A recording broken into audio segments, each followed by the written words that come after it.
నాగన్ గురించి మాట్లాడుతున్నాం. ఒక చిన్న పిల్లాడు నవ్వితే దాని కొలమానం ఉంటుందా? ఒక చిన్న పిల్లాడు ఏడిస్తే దాని కొలమానం ఉంటుందా?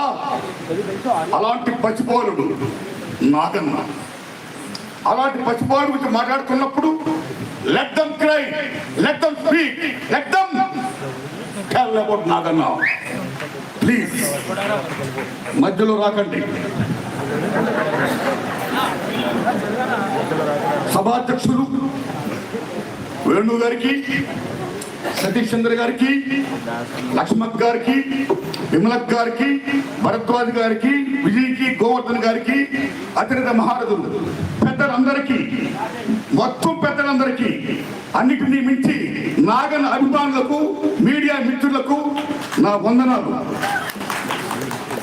సుందరయ్య విజ్ఞాన భవనంలో, ఈ ప్రాంగణంలో, ఈ మధ్యకాలంలో ఇంత గొప్పగా సభ జరగడం అనేది నేను చూసిన first time. That is the greatness of Naganna.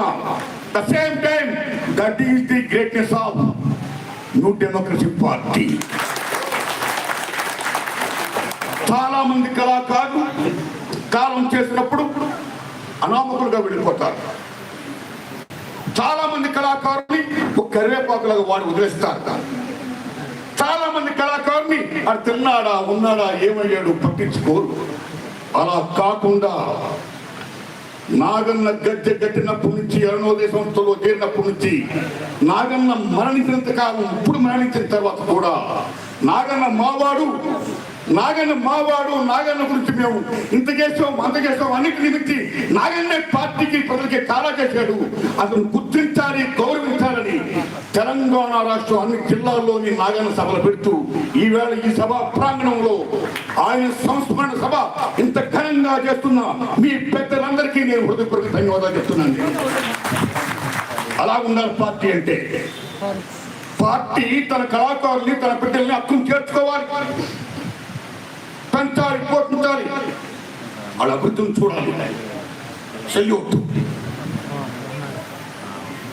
మిత్రులారా, నాగన్న ఓ కానూరు తాత గారు, ఓ అరుణోదయ రామారావు గారు, ఓ నాగన్న గారు, ఓ గోరెడ్డి వెంకన్న గారు, ఓ విమలక్క గారు, ఓ శక్తి గారు, ఓ జయరాజు గారు, ఓ యశ్పాల్ గారు, ఎలాంటి మహామహులు ఈ అరుణోదయ సంస్థ వచ్చి వాళ్ళ గొంతుని ప్రజలకి పంచారు, ప్రజల చైతన్యం పరిచారు. అలాంటి దశలో ఓ పక్కన జన్నాట్యం గద్దరన్న, వంగపల్లి ప్రసాదరావు గారు, ఓ సంజీవ్ గారు, ఇలాంటి అతిరథ మహారాజు సంజయ్ గారు ఒక ఉరువు చూపిస్తుంటే, మరో పక్కన అరుణోదయ కళాకారులు ఎలా ఉరువు చూపిస్తూ మొత్తం దేశాన్ని, మొత్తం సమస్తాన్ని కూడా అలా చైతన్యపరిచే పాట ద్వారా అమోఘంగా ఆరాధించాలి. ఈ దశలో అరుణోదయ రామారావు కాలం చేసిన తర్వాత మళ్ళా అలాంటి కళాకారుడు మనకు వస్తాడా, ఉంటాడా? ఆయన పాడితే రాగం ఇక్కడి నుంచి ఎక్కడో మైదా కనబడుతుంది అనుకున్న దశలో నేనున్నాను అని నాగన్న రావడమే కాదు, అరుణోదయ రామారావు అసలు శిష్యులు వారసుడుగా అమోఘంగా గొంతెత్తి పాడి మొత్తం ప్రజలు రంజం చేశాడు. That is the greatest of Naganna. ఏమి నాగన్న? 2వ తరగతి చదివాడా, చెట్లు ఎక్కాడు, కళ్ళు గీశాడు, పసుపు కాపులు కాశాడు, దున్నాడు, మిషన్ కుట్టాడు. అలాగున్నవాడు ఆ రాజారాంలో శ్రీహరి గారిని ఏనాడైతే ఆనాడు వెంకటరావు గారి ప్రభుత్వం కాల్ చంపిందో అప్పుడు దాన్ని సహించలేక, భరించలేక ప్రజల కోసం పనిచేసిన వాళ్ళని మీరు చంపుతారా, మీరు లేదు, నేను కూడా ప్రజల కోసమే పనిచేస్తానని ప్రజల కోసం గట్టి కట్టి ఆట ఆడి పాట పాడి తీవ్రంగా తన రోజును పెరిగేశాడు. చేయడం 80s లో పోలీసులకి నిర్బంధించిన, కొట్టిన, మొత్తం హింసించిన, నువ్వు ప్రభుత్వ పాటలు పాడు కానీ ప్రజల పాటలు పాడకంటే, మీరు నన్ను చంపినా సరే నేను ప్రజల కోసమే పాడతాను, దట్ ఈస్ మై కమిట్మెంట్ అని పోలీసుతో ఎదురు పోరాడుకుంటూ మహా గొప్ప కళాకారుడు నాగన్న. ఏం నాగన్న? ఆ నాగన్న పాడిన పాటలు ఎటువంటి పాటలు! అన్న అమరుడు రామనరసయ్య పాడుతుంటే అసలు ఎలా ఉండేది? కళ్ళములో నా గింజలు మత్తునియే రైతన్న, కానీ పళ్ళెములో గింజలు లేవు రైతన్న అని పాడుతుంటే ఎలా ఉండేది? వీరగాథ చూడరా అంటే ఎలా ఉండేది? ఎటువంటి పాటలు పాడాడు. అలాంటి మహానుభావుడు. నిజం చెప్పాలంటే, నాగన్న గురించి చెప్పాలంటే చాలా మంది గాయకుడు కానీ తెలుసు, కానీ గొప్ప రచయిత కూడా. 100 పాటలు పైగా రాశాడు. 200 క్యాసెట్లు విడిచేవి. ఎర్రపూల వనములోన పువ్వు రాలిందా నగాదారిలో అనే పాటను మామూలుగా రాయి. ఆ నాగన్న అన్నిటిని మించి పార్టీ పట్ల కమిట్మెంట్, ఓ సిన్సియారిటీ, ఓ త్యాగం, మొత్తం పార్టీయే మెయిన్.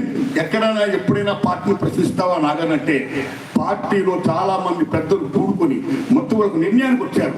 ఆ నిర్ణయాన్ని మనం గౌరవించాలి.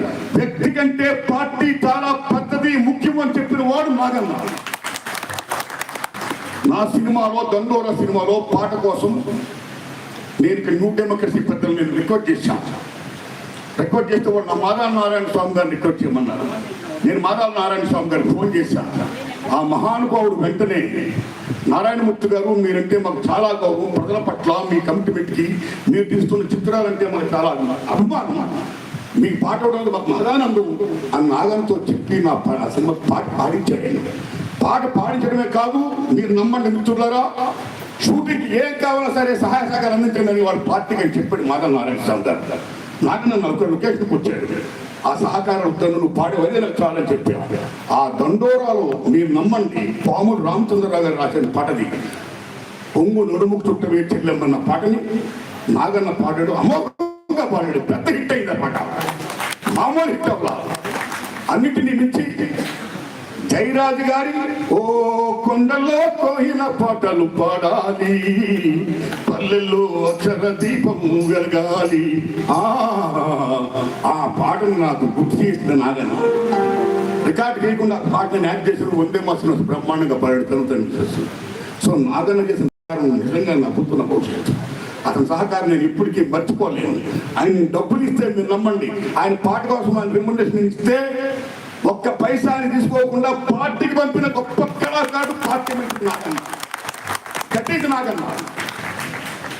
నాగన్న ఏమి ఉద్యమాలు, ఏమి పాటలు. ఓ పక్కన సింగరేణి కరువుల నుంచి ఎక్కడో ఉన్న నెల్లిమల్ల చూటుమిల్లి వరకు, పక్కన ఇల్లందు నుండి గోదావరి నుండి మొత్తం 2 జిల్లాలే కాదు, మొత్తం ఆంధ్రప్రదేశే కాదు, ఉమ్మడి ఆంధ్రప్రదేశ్ కాదు, భారతదేశంలో చాలా రాష్ట్రాల్లో నిజంగా గొంతెత్తి పాడి ప్రజల్ని చైతన్యపరిచాడంటే ఆయన ఎంత గొప్ప రోల్ ప్లే చేశాడు ప్రజల కోసం, పార్టీ కోసం.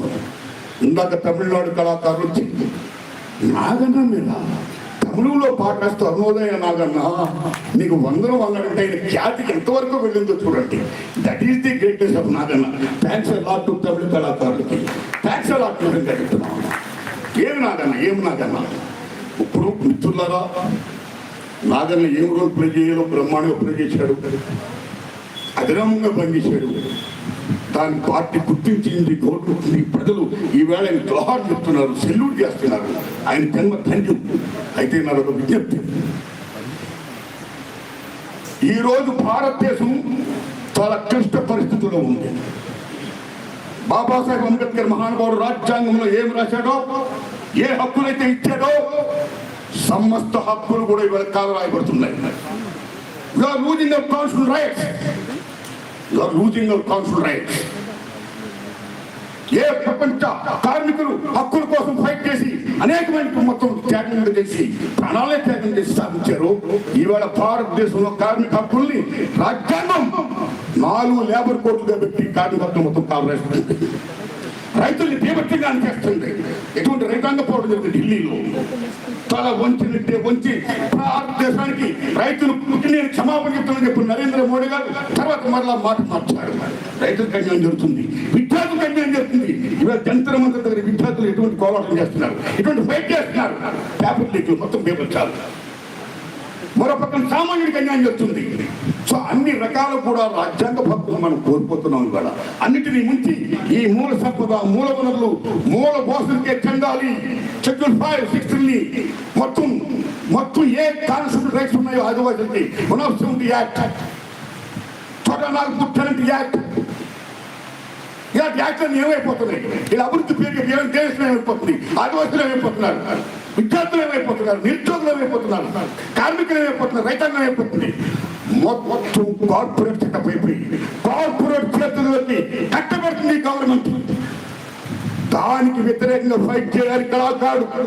దానికి వ్యతిరేకంగా ఫైట్ చేస్తున్న ఏ పార్టీలు ఉన్నాయో ఆ పార్టీలన్నింటినీ నేను ఒకటే విజ్ఞప్తి చేస్తున్నాను. నిజం చెప్పాలంటే భారతదేశంలో ఎక్కడ ఏ సమస్య ఉత్పన్నమైనా సరే ఫైట్ చేసింది ఎర్ర జెండా బిడ్డలు.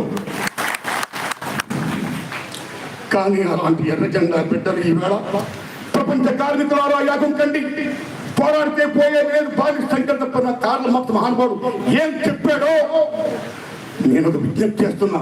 ప్రపంచ కమ్యూనిస్టులారా యాగం కండి, పోరాడితే పోయేది లేదు బానిస సంఖ్యలు తప్ప.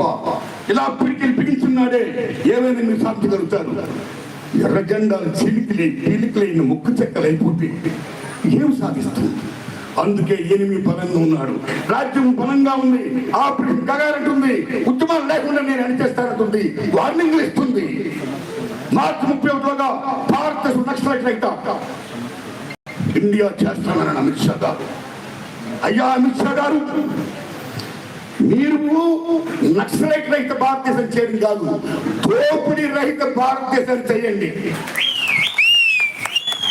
పీడన దోపిడీ రాపిడి ఉన్నంత కాలం ఉద్యమాలు ఉంటాయి.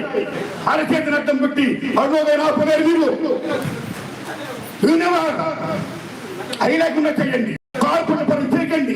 ఈ దేశ సంపద 100% లో 10% మంది చేతులు ఎలా ఉంటే మిగతా 9 మంది ఏమైపోతారు? రాజ్యాంగ హక్కులు ఏమైపోతాయి?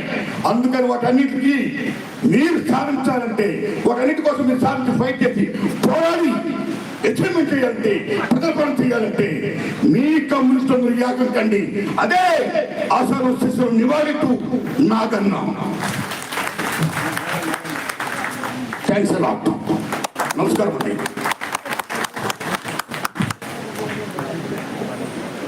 అన్నకు ధన్యవాదాలు.